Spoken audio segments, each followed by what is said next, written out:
साथियों, आपके ही channel target competitive exam pass में आपका स्वागत है। दोस्तों, आज मैं बिहार एसएससी के लिए मोस्ट इम्पॉर्टेंट ऑब्जेक्टिव क्वेश्चन लेकर आया हूं। दोस्तों, जो 2024 के एग्ज़ाम होने वाली है बिहार एसएससी, उसमें पूछा जाएगा। तो दोस्तों, मैं आशा करता हूं कि आप लोग इस प्रश्न को शुरू से लेकर पूरे अंत तक देखेंगे और इस वीडियो को देखने के बाद आपको बहुत ही लाभ होने वाला है। दोस्तों, तो चलिए मैं इस वीडियो के पहले प्रश्न से शुरू करता हूं। दोस्तों, पहला प्रश्न कह रहा है कि निम्नलिखित में किस संविधान संशोधन संवैधानिक द्वारा पंचायतों को दर्जा दिया गया? बताइए दोस्तों। तो इसका आंसर होगा दोस्तों ए, यानी 73वां संशोधन के द्वारा। फिर मैं अगले प्रश्न की ओर बढ़ता हूं। अगला प्रश्न कह रहा है, परम भागवत की उपाधि धारण करने वाला प्रथम गुप्त शासक कौन था? बताइए दोस्तों। तो दोस्तों, इसका आंसर हो जाएगा डी नंबर, यानी समुद्रगुप्त। फिर मैं अगले प्रश्न की ओर बढ़ता हूं। अगला प्रश्न है दोस्तों, भारत का भूगोल नामक पुस्तक किसके द्वारा लिखा गया? तो दोस्तों, इसका आंसर हो जाएगा ए, यानी टॉलमी के द्वारा। फिर मैं अगले प्रश्न की ओर बढ़ता हूं। अगला प्रश्न कह रहा है, शतपथ ग्रंथ किस वेद का ब्राह्मण ग्रंथ है? जो शतपथ ग्रंथ है वह किस वेद का ब्राह्मण ग्रंथ है? तो दोस्तों, इसका आंसर हो जाएगा बी नंबर, यानी यजुर्वेद। फिर मैं अगले प्रश्न की ओर बढ़ता हूं। अगला प्रश्न है, विष्णु पुराण किस वंश से संबंधित है? दोस्तों, जो विष्णु पुराण है वह किन से वंश से संबंधित है? तो दोस्तों, इसका आंसर हो जाएगा ए, यानी मौर्य वंश से संबंधित है। फिर मैं अगले प्रश्न की ओर बढ़ता हूं। अगला प्रश्न कह रहा है, द्वितीय आंग्ल मैसूर युद्ध के समय भारत का गवर्नर जनरल कौन था? बताइए दोस्तों। तो इसका आंसर हो जाएगा ए नंबर, यानी वारेन हेस्टिंग्स। फिर मैं अगले प्रश्न की ओर बढ़ता हूं। अगला प्रश्न कह रहा है, किसने कहा था 1857 की क्रांति धर्मांधों का ईसाइयों के विरुद्ध युद्ध था? तो दोस्तों, इसका आंसर हो जाएगा सी नंबर, यानी LER रिज ने कहा था। फिर मैं अगले प्रश्न की ओर बढ़ता हूं। अगला प्रश्न है दोस्तों,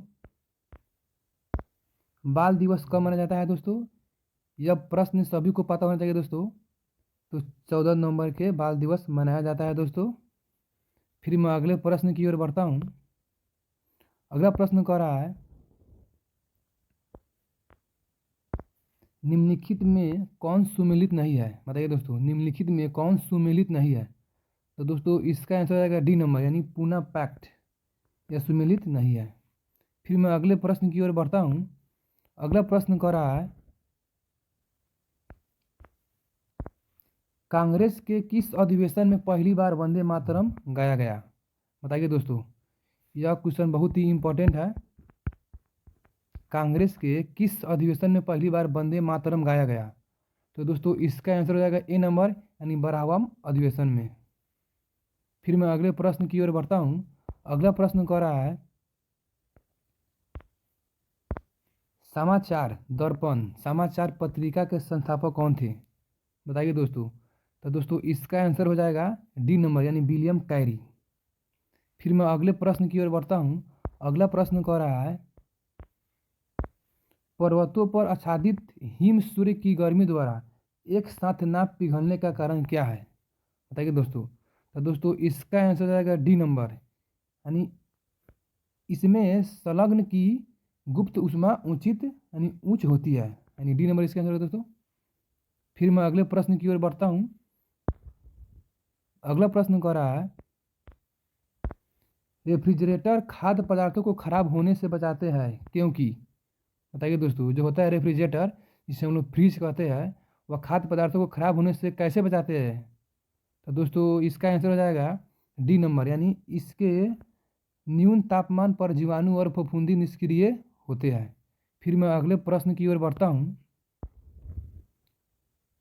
अगला प्रश्न कह रहा है दोस्तों, जो साइंस का है, गुरुत्वाकर्षण बल निम्नलिखित में से किस स्थान पर सबसे कम होता है? बताइए दोस्तों। यह भी मोस्ट इम्पॉर्टेंट वीवीआई क्वेश्चन है दोस्तों, ये भी बार बार पूछा जाता है।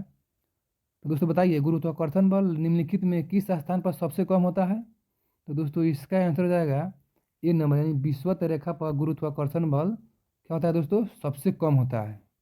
फिर मैं अगले प्रश्न की ओर बढ़ता हूँ। अगला प्रश्न कह रहा है कि ऑप्टिकल फाइबर किस सिद्धांत पर कार्य करता है? जो ऑप्टिकल फाइबर होता है वह किस सिद्धांत पर कार्य करता है? तो दोस्तों इसका आंसर हो जाएगा डी नंबर, यानी इनमें से कोई नहीं होगा दोस्तों। फिर मैं अगले प्रश्न की ओर बढ़ता हूँ। अगला प्रश्न कह रहा है फ्लोरिस्टेंट ट्यूब में साधारणतः कौन सा पदार्थ का प्रयोग किया जाता है? तो दोस्तों इसका आंसर हो जाएगा डी नंबर, यानी पारावाष्प एवं आर्गन। फिर मैं अगले प्रश्न की ओर बढ़ता हूँ। अगला प्रश्न कह रहा है निम्नलिखित में किसकी विशिष्ट ऊष्मा सर्वाधिक है? बताइए दोस्तों, निम्नलिखित में किसकी विशिष्ट ऊष्मा सर्वाधिक है? तो दोस्तों इसका आंसर हो जाएगा बी, यानी लोहा। फिर मैं अगले प्रश्न की ओर बढ़ता हूँ। अगला प्रश्न कह रहा है अशुद्धि मिलोन पर, यानी अशुद्धि मिलाने पर किसी द्रव के क्वथनांक पर क्या प्रभाव पड़ता है? अगर किसी द्रव में अगर अशुद्धि के मिला देते हैं दोस्तों, तो उस पर क्वथनांक पर क्या प्रभाव पड़ेगा? तो दोस्तों वह बढ़ जाएगा, यानी आंसर जो है ए नंबर, यानी बढ़ जाता है। फिर मैं अगले प्रश्न की ओर बढ़ता हूँ। अगला प्रश्न कह रहा है शुष्क सेल में विद्युत अपघट्य के रूप में उपयोग किया जाता है? बताइए दोस्तों, जो शुष्क सेल में विद्युत अपघट्य के रूप में किसका उपयोग किया जाता है? तो दोस्तों इसका आंसर हो जाएगा सी नंबर, यानी नौशादर का। फिर मैं अगले प्रश्न की ओर बढ़ता हूँ। अगला प्रश्न कह रहा है अंग्रेजी साहित्य में पहली बार ज्ञानपीठ पुरस्कार किस वर्ष दिया गया? तो दोस्तों इसका आंसर हो जाएगा डी नंबर, यानी 2018 ईस्वी। फिर मैं अगले प्रश्न की ओर बढ़ता हूँ। अगला प्रश्न कह रहा है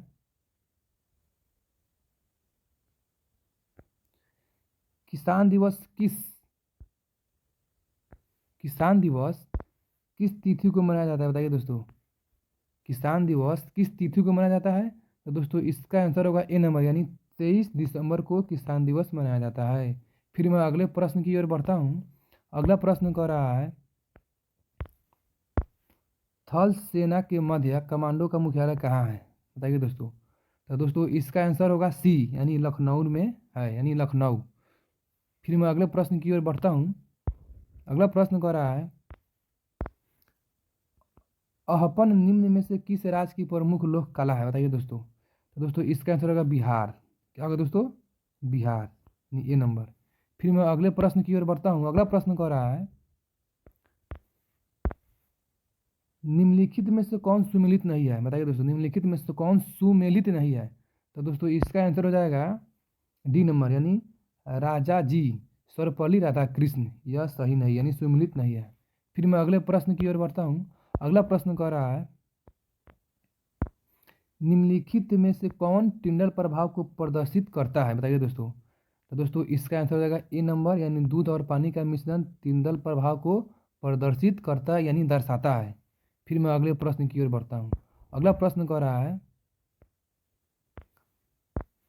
डीएनए में कौन सी शर्करा पाई जाती है? दोस्तों डीएनए में कौन सी शर्करा पाई जाती है? तो दोस्तों इसका आंसर होगा बी, यानी डीऑक्सीराइबोज। डीएनए में शर्करा पाई जाती है, डीऑक्सीराइबोज। फिर मैं अगले प्रश्न की ओर बढ़ता हूँ। अगला प्रश्न कह रहा है भारत की संसदीय प्रशासन भारत की संसदीय शासन प्रणाली एवं ब्रिटेन की संसदीय प्रणाली में मुख्य अंतर क्या है? तो दोस्तों इसका आंसर होगा ए नंबर, यानी न्यायिक समीक्षा। फिर मैं अगले प्रश्न की ओर बढ़ता हूँ। अगला प्रश्न कह रहा है राज्य मंत्री परिषद निम्न में से किसके प्रति उत्तरदायी होता है? तो दोस्तों इसका आंसर होगा ए नंबर, यानी विधानसभा। फिर मैं अगले प्रश्न की ओर बढ़ता हूँ। अगला प्रश्न कह रहा है एक व्यक्ति ग्राम पंचायत की सहायता के लिए चुनाव लड़ना चाहता है, उसकी उम्र कितनी होनी चाहिए? अगर कोई व्यक्ति ग्राम पंचायत चुनाव लड़ना चाहता है तो उसकी आयु कितनी होनी चाहिए, यानी उसकी उम्र कितनी होनी चाहिए? तो दोस्तों इसका आंसर होगा सी, यानी 21 वर्ष या इससे ऊपर। फिर मैं अगले प्रश्न की ओर बढ़ता हूँ। अगला प्रश्न कह रहा है भारतीय संविधान के अनुसार निम्नलिखित में से कौन एक भारतीय का मूल अधिकार नहीं है? तो दोस्तों इसका आंसर रहेगा डी नंबर, यानी अपना शिक्षण संस्थान बनाने पर प्रतिबंध, यानी डी नंबर इसका आंसर होगा। फिर मैं अगले प्रश्न की ओर बढ़ता हूँ। अगला प्रश्न कह रहा है, निर्वाचन से आयुक्त को पद से हटाया जा सकता है। देखिए दोस्तों इसका आंसर क्या होगा। तो दोस्तों इसका आंसर होगा यानी डी नंबर, यानी इनमें से कोई नहीं। फिर मैं अगले प्रश्न की ओर बढ़ता हूँ। अगला प्रश्न कह रहा है, निम्नलिखित में कौन सा कथन सत्य है। बताइए दोस्तों निम्नलिखित में कौन सा कथन सत्य है।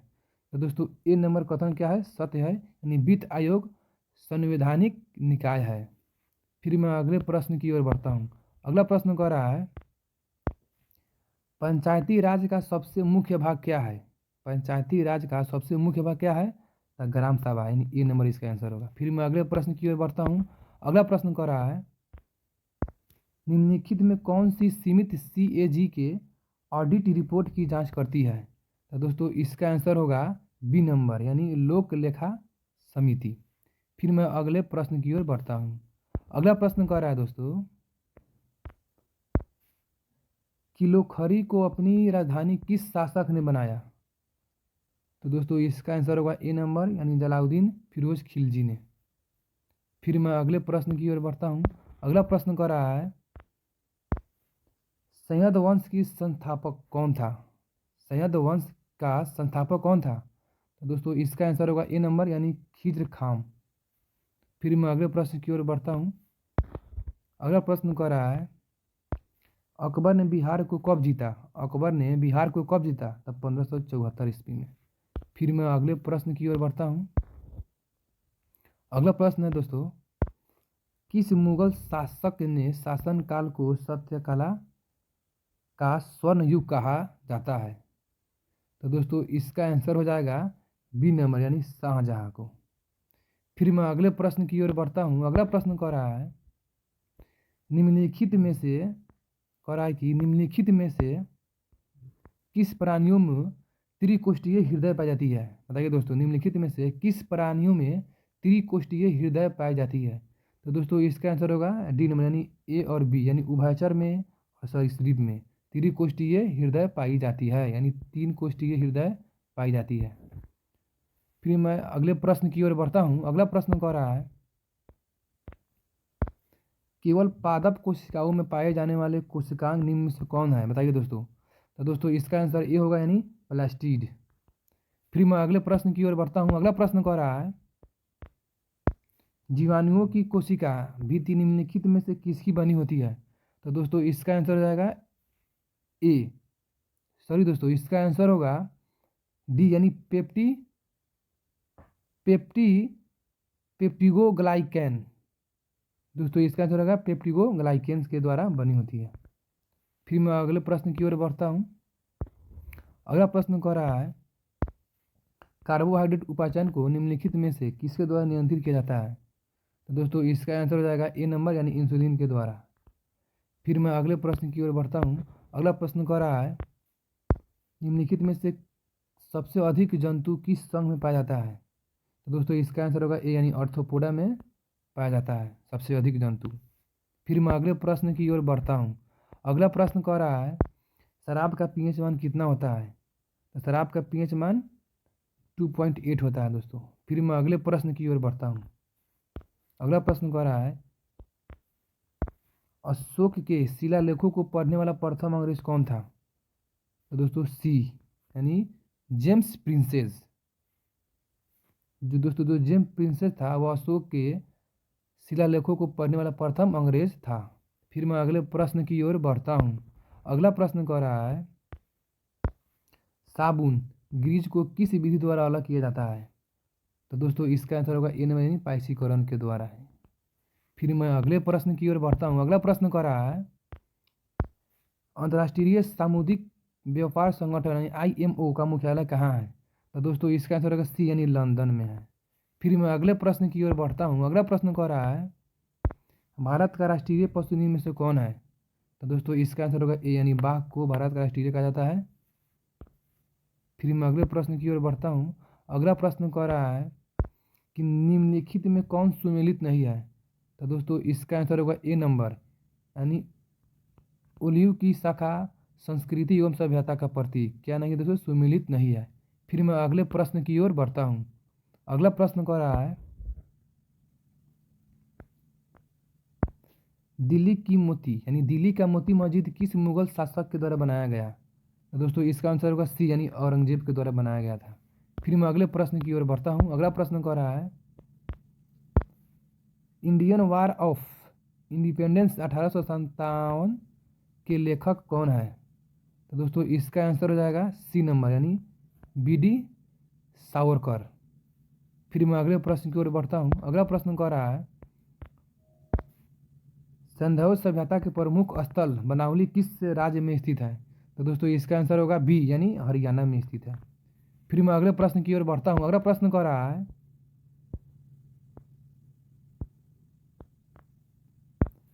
आग का आविष्कार किस काल में किया गया। बताइए दोस्तों, जो आग होता है फायर, इसको अंग्रेजी में बोलते हैं फायर, इसका आविष्कार यानी इन्वेंशन किस काल में किया गया। तो दोस्तों इसका आंसर होगा ए यानी पारापाषाण काल में, यानी पूरा पाषाण काल में किया गया था आग का आविष्कार। फिर मैं अगले प्रश्न की ओर बढ़ता हूँ दोस्तों। अगला प्रश्न कह रहा है निम्नलिखित में से कौन सा राजवंश त्रिपक्षीय संघर्ष में शामिल नहीं था। तो दोस्तों इसका आंसर होगा ए नंबर यानी पुष्यभूमि वंश यानी पुष्यभूति वंश। फिर मैं अगले प्रश्न की ओर बढ़ता हूँ। अगला प्रश्न कह रहा है भारत में सोने के सिक्के सर्वप्रथम किसके द्वारा जारी किया गया। तो इसका आंसर होगा दोस्तों बी यानी हिंद यूनान के द्वारा। फिर मैं अगले प्रश्न की ओर बढ़ता हूँ। अगला प्रश्न कह रहा है दिल्ली सल्तनत के किस शासक के द्वारा इक्ता प्रणाली की शुरुआत की गई। तो दोस्तों इसका आंसर हो जाएगा डी नंबर यानी इनमें से कोई नहीं। फिर मैं अगले प्रश्न की ओर बढ़ता हूँ। अगला प्रश्न कह रहा है द्वितीय बौद्ध संगीति किसकी अध्यक्षता में आयोजित किया गया। तो दोस्तों इसका आंसर होगा सी यानी सबा कामी। फिर मैं अगले प्रश्न की ओर बढ़ता हूँ। अगला प्रश्न कह रहा है ब्रह्मा सूत्र पुस्तक निम्नलिखित में से किस संप्रदाय से संबंधित है। तो दोस्तों इसका आंसर होगा डी यानी श्री वैष्णव। फिर मैं अगले प्रश्न की ओर बढ़ता हूँ। अगला प्रश्न कह रहा है मानव शरीर की सबसे बड़ा मिश्रित ग्रंथि कौन है।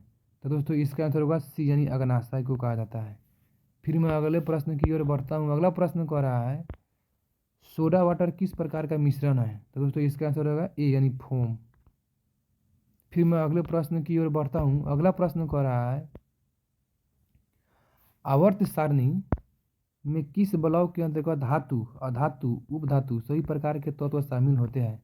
तो दोस्तों इसका आंसर हो जाएगा यानी बी यानी पी ब्लॉक। फिर मैं अगले प्रश्न की ओर बढ़ता हूँ। अगला प्रश्न कह रहा है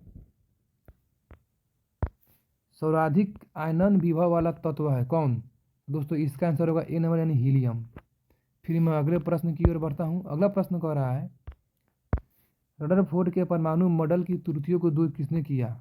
तो दोस्तों इसका आंसर हो जाएगा बी यानी नील्स बोर ने। फिर मैं अगले प्रश्न की ओर बढ़ता हूँ। अगला प्रश्न कह रहा है निम्नलिखित में से किसके द्वारा सेना को नगद वेतन देने एवं अस्थायी सेना की नींव रखा गया। तो दोस्तों इसका आंसर होगा बी नंबर अलाउद्दीन खिलजी को। फिर मैं अगले प्रश्न की ओर बढ़ता हूँ। अगला प्रश्न कह रहा है कि कैबिनेट मिशन के प्रस्ताव पर गठित अंतरिम मंत्रिमंडल में उद्योग तथा आपूर्ति मंत्री कौन थे। तो दोस्तों इसका आंसर हो जाएगा बी नंबर जॉन मथाई। फिर मैं अगले प्रश्न की ओर बढ़ता हूँ। अगला प्रश्न कह रहा है निम्नलिखित में से किस अधिनियम द्वारा गवर्नर जनरल की परिषद के विधायी एवं प्रशासनिक कार्यों को अलग कर दिया गया। तो दोस्तों इसका आंसर होगा ए नंबर यानी 1853 ईस्वी का चार्टर अधिनियम के द्वारा। फिर मैं अगले प्रश्न की ओर बढ़ता हूँ। अगला प्रश्न कह रहा है निम्नलिखित में कौन सम्मिलित नहीं है। तो दोस्तों इसका आंसर होगा सी नंबर यानी संघ एवं राज्यों के अधीन सेवाओं भाग 13। फिर मैं अगले प्रश्न की ओर बढ़ता हूँ। अगला प्रश्न कह रहा है भारतीय संविधान के प्रस्तावना में स्वतंत्रता, समता एवं बंधुत्व का आदर्श किस देश के संविधान से लिया गया है। तो दोस्तों इसका आंसर होगा डी नंबर यानी फ्रांस से लिया गया है। फिर मैं अगले प्रश्न की ओर बढ़ता हूँ। अगला प्रश्न है दोस्तों लोक नियोजन के विषय में अवसर की समता संविधान के किस अनुच्छेद में वर्णित है। तो दोस्तों इसका आंसर होगा बी यानी अनुच्छेद 16 में।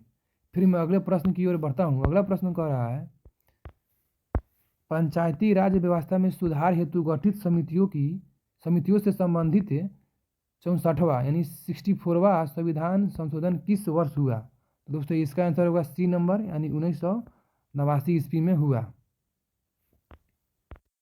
तो दोस्तों ये रहा आपका बिहार एसएससी एग्जाम का मोस्ट इम्पॉर्टेंट ऑब्जेक्टिव क्वेश्चन, यानी 70 हमने ऑब्जेक्टिव क्वेश्चन कराया दोस्तों मैं आशा करता हूँ कि यह वीडियो आपको बहुत ही अच्छा लगा होगा। तो दोस्तों इस वीडियो को अपने फ्रेंड के पास भेजिएगा दोस्तों, और मैं फिर अगले वीडियो में मिलता हूँ दोस्तों।